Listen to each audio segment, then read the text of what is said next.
Welcome to Be Less Stupid. I'm your host, Jon Hotchkiss. I'm here in downtown Las Vegas for an event featuring the Vice President, Joe Biden, who, as you well know, has dropped nearly 11 points since he got into the race for the presidency. Plus, there's all that trouble he's got with the Ukraine, the whistleblower, and President Trump.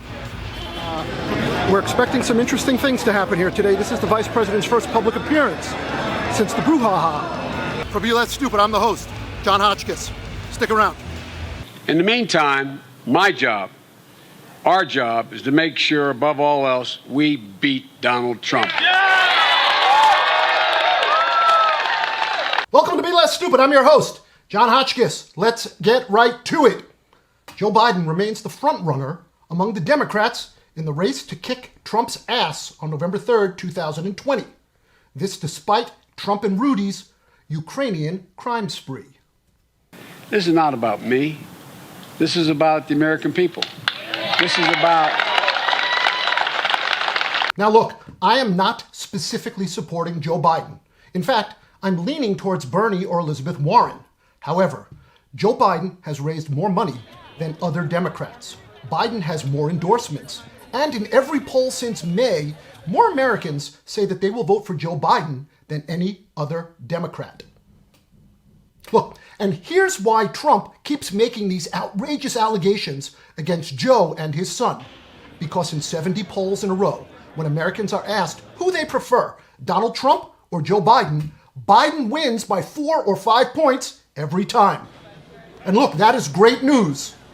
However, it is not the whole story. Although Joe leads in the polls, almost no one is fired up for him. At Bernie rallies, you can hear crowds chanting, "Bernie, Bernie," right? Meanwhile, at Biden events, if anyone claps, half the crowd gets a flashback to the day they stormed the beaches at Normandy. Look, there is no better example of America's passionless love affair for the former Veep than this. Joe Biden has not held a single large-scale rally since the day he announced his candidacy. And even on that day, the crowd was so small, when the rally was over, everyone went home in the same Uber. Look, while Warren and Sanders regularly hold big rallies with thousands of people, Joe speaks mostly to small groups, 250 people max, and the events are not raucous. I spoke to one guy who said, quote, "The most that Joe does is get tepid under the collar." Also concerning is the frequency of Biden's events. His opponents hold multiple events in a day, and yet Joe Biden has many days where he has no public events at all. So the question that Democrats are asking is this: why does an experienced politician do so few public events, and why are they so small? During these chaotic times, with America's fate uncertain, independent liberal voices have never been more vital. And no one on YouTube gets you closer to the facts, closer to the action, closer to the Democratic candidates. Subscribe now to Be Less Stupid. There are some people that say Biden's got a relaxed schedule because Joe is 78 years old. There are others who say that he's prone to make weird verbal gaffes. There are others who say that he's just not dynamic and that they wish he'd get fired up and make a full-throated speech that ignites the soul of the Democratic Party. So look, let's take a look at these allegations one at a time. Despite a limited schedule, Biden still leads in the polls. However, he has dropped a few points since he got into the race.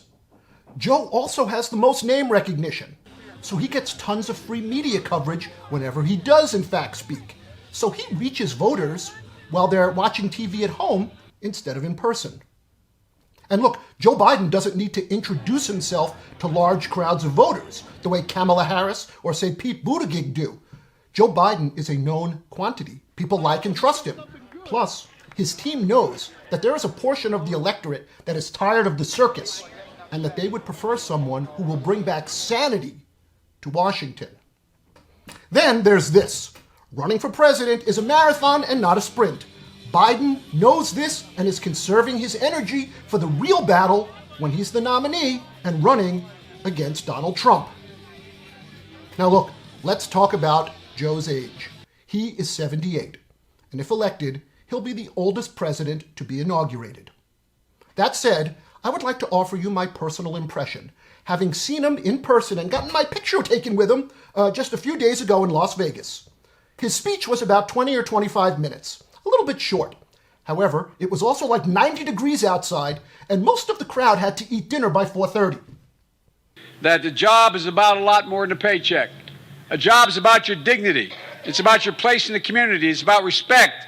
It's about being able to look your child in the eye and say, honey, it's going to be okay. It's not a number, it's a value set. And while the speech was in fact short, Joe spent nearly 30 minutes right after the speech mobbed by voters.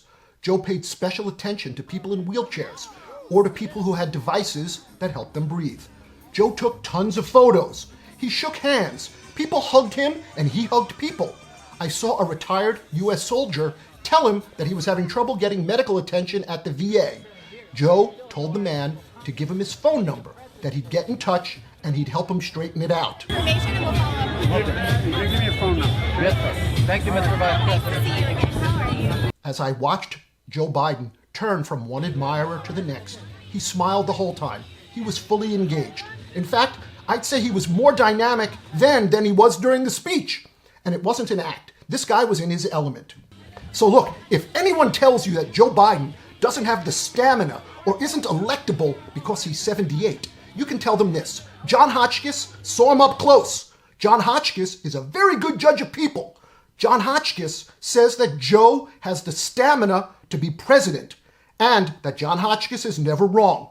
Just ask his wife. She says it all the time. It must be so hard being right all the time. You know, as we meet here today, we have ample evidence clearly laid out by how of the serious and sustained threat that Donald Trump poses to our democracy. Look, and then there are those who say that Joe has a relaxed schedule because his team is protecting him from making a bunch of verbal gaffes. Look, does Joe sometimes mix things up? Does he get facts wrong? Yes, he does. And if gentle, harmless flubs worry you, wait till I tell you about the guy who thinks that Mexicans are rapists and that some Nazis are good people. And finally, let's talk about the issue of voter enthusiasm. If you would, I would like you to consider this. Suppose a chocolate cupcake held a rally in your town to remind you how wonderful chocolate cupcakes are. There's no way you'd go, right? You already know how great chocolate cupcakes are. On the other hand, if someone were to offer you a dessert tray with a bunch of options, say a blueberry scone, a fruit tart, some kind of pistachio parfait, right? And there's also chocolate cupcakes, nearly everyone takes a cupcake. It's a known quantity, right? No, it's going to satisfy you. You are not making a bad choice if you pick cupcakes. Joe Biden is a chocolate cupcake.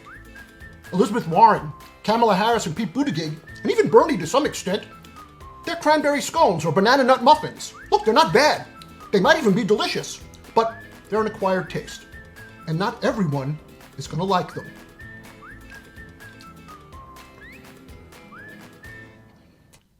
Okay, that is it for this episode of Be Less Stupid. And before I tell you where you can get a Be Less Stupid t-shirt, I would like to ask you for a very small favor. Because now YouTube makes it harder for people to find political videos made by independent journalists like me. Because they have some kind of fear of fake news. So, could you please do me a favor and share this video on social media and tell your friends to subscribe? Thanks so much. Oh, and you can also demonstrate your solidarity with other liberal Democrats who value liberty, equality, and a woman's right to choose by getting a Be Less Stupid t-shirt. Go to our website and click the shop button on the menu bar. That's it. Thank you for watching. For Be Less Stupid, I'm the host, Jon Hotchkiss. Joe Biden is delicious. Has a